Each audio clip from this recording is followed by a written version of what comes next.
Dungeons & Dragons has seen many iterations over the years, and although the skeleton that makes up the game is largely the same, many things have changed. These changes are worth looking at for ideas to run at your own games, or they may just be interesting for you as someone seeking trivial knowledge. Welcome to Rollback.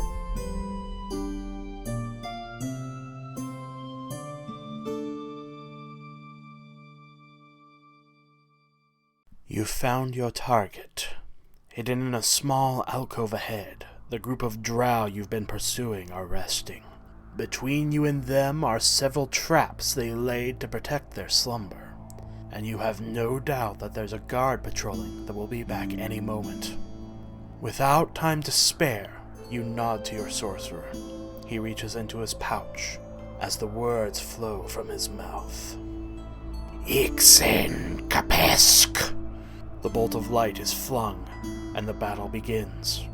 The desperate soldiers of Lolth awakening to the searing heat as their carefully laid traps burn to ash. Welcome to Rollback, the show where we discuss the changes to spells, classes, creatures, and game design over the several versions of Dungeons & Dragons, besides for 4th edition. For our first episode, we'll be tackling a spell that has stuck around since the very beginning of the game. Fireball, Old Reliable. It's a simple spell, but one that most wizards and sorcerers find themselves taking time and time again.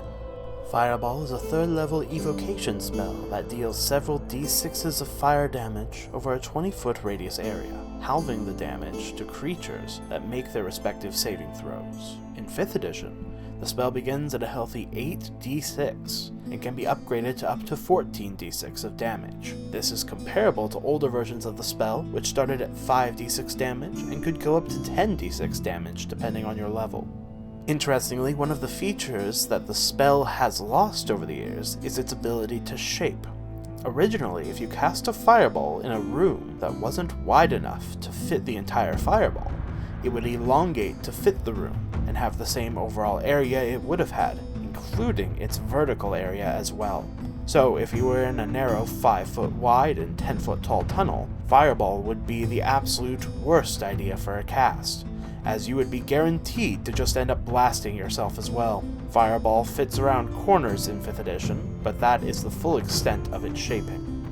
Due to its high damage potential, Fireball was dealt a nerf until the release of 4th edition. For objects, the spell now reads, it ignites flammable objects in the area that aren't worn or carried, but this is the most lenient version of the rule, likely because of the heavy use of the spell. When Advanced Dungeons & Dragons was released, a devastating rule was added to it. Besides causing damage to creatures, the fireball ignites all combustible materials within its blast radius, and the heat of the fireball will melt soft metals such as gold, copper, silver, etc. Items exposed to the spell's effects must be rolled for to determine if they are affected. Items with a creature which makes its saving throw are considered unaffected.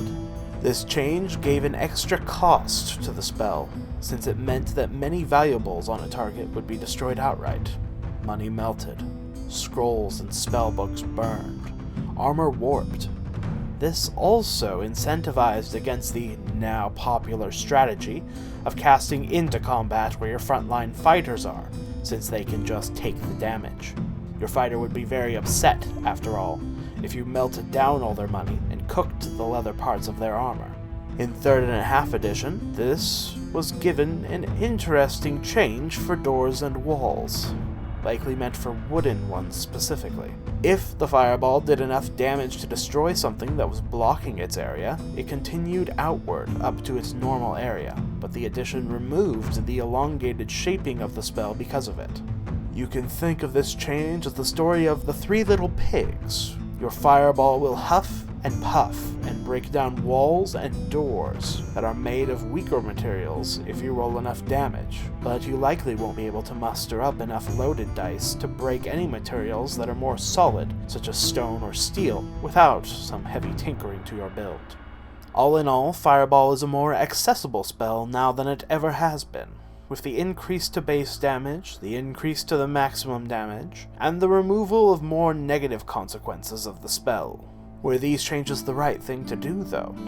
We all have heard stories of wizards and sorcerers carelessly throwing balls of fire into their allies, because the spell has been reduced only to its numbers. Damaging items would complicate things, yes, but it can make powerful casters think twice about blindly endangering their allies. At the end of the day, these ideas still exist, and can be used, but that would be up for you to decide. Thank you for watching. The music, Stream Countdown 10 Seconds, and Fantasy Ambiance Wonderland are by Alexander Nakarada, licensed under Creative Commons by Attribution 4.0 license. Links to his website are listed below. If you have any suggestions for content to cover, or you have any ideas, feel free to leave a comment below. The next episode will likely be about the changing of death effect spells. Until then, have a good day.